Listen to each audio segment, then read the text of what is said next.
Hello, I'm Isaac Wells with the Core Collaborative, and I'm happy to welcome you to another Lunch and Learn. We'd like to thank everyone who's been watching and sending us your thoughts and feedback and questions. Many of the questions I've had recently are about what can we do with readers who are at home. These have come both from teachers and from many parents we know. And so let's jump right in with that. There's a book out there called Reciprocal Teaching at Work, and it really clarifies what reciprocal teaching is and how to do it. If you're a teacher and you don't have this, I recommend you pick it up right away. If you're a parent, you may not want to get your copy, but I'm going to give you the very quick introductory version to what reciprocal teaching is. Just as a note that educators will be interested in, this does have an effect size that suggests it nearly doubles the rate of learning. And as we dig in a little bit, I think you'll see why. Because it's got students making connections to what they're reading, and it's a discussion strategy. So it has students read, talk, read, talk. And so in each time they take the opportunity to discuss or talk, they're having to revisit the text, they're having to think about what they know, what they understand deeply, what they're wondering. And so all of these thought processes for these intentions are broken into 4 clear categories. There's predicting, which is saying, what do I think will happen next and why? Whether that's wondering what a character might do based on what you know about their motivations. It might be predicting, what do I think I might learn from this? I see there's all these graphs and charts, and I'm reading the title and it's mentioning global warming. What might this be about? Clarifying, that's when a reader is monitoring how they are understanding the text. Now, this can be all the way down to the word level, where a student is trying to figure out, what is this word? What strategies can I use to figure out how the sounds work in this word so I can say it and maybe recognize it from my oral vocabulary, all the way up to understanding how is it that this author is using these turns of phrase and referring back to other texts that we've studied this year, so that I realize what they're saying is one thing literally, but what they actually mean figuratively is blank. Questioning, where as readers we're always wondering, why is this way? What does this mean? What might happen next? Any of these types of questions that come up. And then, of course, summarizing, thinking about, what does all this mean now that I've read it? What do I need to remember? What do I need to take away? What is the theme of this story, maybe? Or what is the main idea of this article? We're going to look today at 2 of these, predicting and summarizing. Now, very often, predicting happens before we read and summarizing happens after we read. Those are strong practices and can help readers to connect their thinking during reading. However, this illustration is just meant to show the point that we need to predict and summarize before, during, and after reading. So before, you see, we have all that potential energy, then during reading is when the magic's really happening, and after we can revisit, as I mentioned before. Let's take a peek at prediction.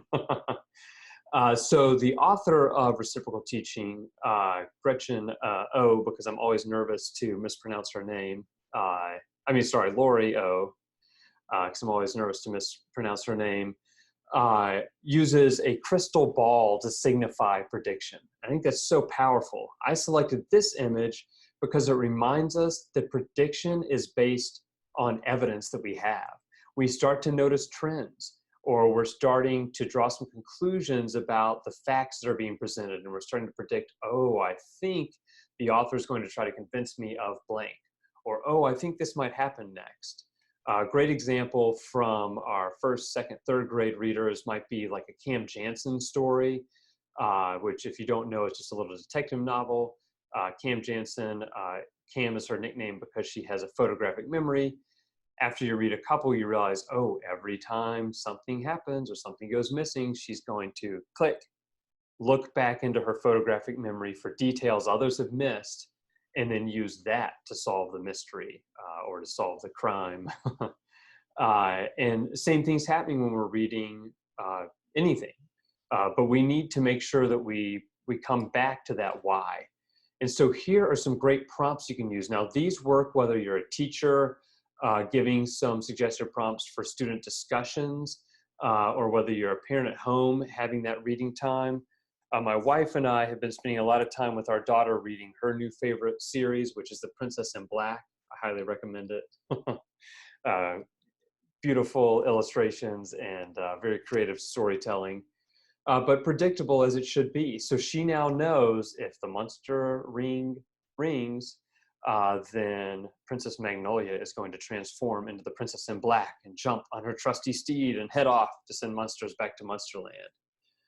The power of having her make those predictions is she's now connecting what has happened so far in a story, what's happening right now, and what she believes will happen next, based on not just the evidence from this story, but the evidence from previous stories in the series.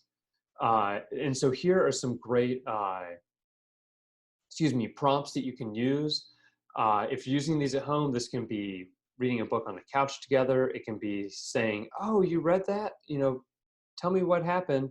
"Okay, great. What do you think is going to happen in the next chapter? What do you think you might learn in this next section? If you read another article by the same author, what do you think they might try to convince you to do?" This last one is a little less clear maybe than some of the others. It says, "What do you predict the author will..." Well, here we need to insert something. What do you predict the author will try to convince us next? What do you predict the author will suggest we take action on based on these facts? What do you predict the author will have this character do based on what they've done in the past or based on what the other characters are doing in the story? So all these predictions are based on evidence in the story. Summarizing is another key skill. The reason the lasso is used here is Lori has suggested that it's a great way to think of kind of pulling everything in, capturing those important pieces from a text, whether that's a novel, a picture book, an article, whatever they might be reading, or of course even a science or social studies or math text. The purpose for summarizing, one, is just to make sure we can determine importance and understand what something was mostly about. And two, we are asking learners to do some very high-level thinking. The questions that teachers are asking are going to be along the lines of, analyze how this author used their craft to make you feel blank. Or what are ways in which the character's interactions led the main character to decide to blank? Well, to do any type of analysis, you're going to need to have a really strong control of the facts. What was presented in this text, again, whether it's fiction or nonfiction. So here we have some great prompts. If you're a little unclear on what main idea is, we might do a lunch and learn about that, but reach out to your teachers for sure. What happened in this section, what happened in this complete text, what happened in this paragraph. And again, just like predicting needs to happen while we're reading and we're stopping to think what could be happening next or where are we going with this, summarizing needs to happen because we need to check in and see, do I really understand what's going on? And even as simple as, do I really remember what happened? So when you're having a conversation with a child you care for at home, you can think about that and just say, what's happened so far? Let's just close this book for a minute. Can you retell me what happened? Can you recount some of the big ideas? Can you summarize what are some key things that happened, some key events? And if the answer is no, okay, well, let's stop and let's discuss a little bit. Then let's go back and reread. You see these last two questions are two of my favorites. What parts could you leave out? That really gets us into that determining importance to say, okay, there were this many events or ideas, but 3 of them could have not happened and it wouldn't have changed the moral of the story at all. Or I was convinced after their second point, they had these other 6 kind of supporting points, but we didn't really need those. So I'm not going to include those in my summary. And then we're always summarizing for a purpose. So think too, why did the author write this? Do they have a message or a lesson or a theme they wanted to put across or convey? If so, what I'm going to include, the details I'll use, need to be related to that. And often the task of summarizing itself will reveal to us an author's theme or an author's intention for sharing these points. So it can kind of go either way. Now, what's so great about these two skills is it doesn't matter what you're reading. I've got some great literature in my office at home that I've been reading. Maybe you're in high school and you're studying Tom Sawyer, and you're maybe integrating some of that with the work they're doing in their history or social studies course. Well, you're going to have to be able to summarize pretty well to do that analysis, to make those connections. So if you're a teacher, I just want to clarify, these are not worksheet questions. These are questions that are meant to be involved in discussion. So you can get people on live and have them talk it through. You can have them do this in their chat room. You can have it do, whatever type of message board they're using. Or you can get kids to talk about it, get them to do a flip grid or whatever, uh, video apps you have access to, but get them talking. If you're a parent at home, don't worry about being an amazing teacher. That's our teacher's job. They may not be able to be with them face to face. We know things are different, but just have this conversation and grab a couple of these prompts to go.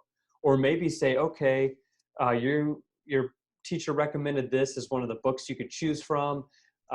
You go read 2 chapters and I'll read those same 2 chapters. And then let's talk about them. And let's start out by predicting what do we think is going to happen in these chapters, and be ready to summarize what really happened and then predict what will happen next. So hopefully this will give some structure to your conversations without taking any of that joy out of reading. These discussions should add joy, not take it away. And again, we really hope these are helpful. Please continue to give us the feedback on video quality, the content we're sharing, the link, all these things that you're sharing with us are helping, and we're doing our best to do better every day. So again, we are the Core Collaborative. This has been a Lunch and Learn, which is part of the Core Contributes. You can visit thecorecontributes.com to find out more about free and open ways to learn with us. And if you're an educator, we hope you will go to thecorecontributes.com, download the reflection journal, and use that, submit it, and we can get you some continuing learning credit from viewing these videos, participating in some online learning opportunities we have, joining a master class, or any of these many things. Again, our hearts are with you. We appreciate everything you're doing. And until next time, have a good one.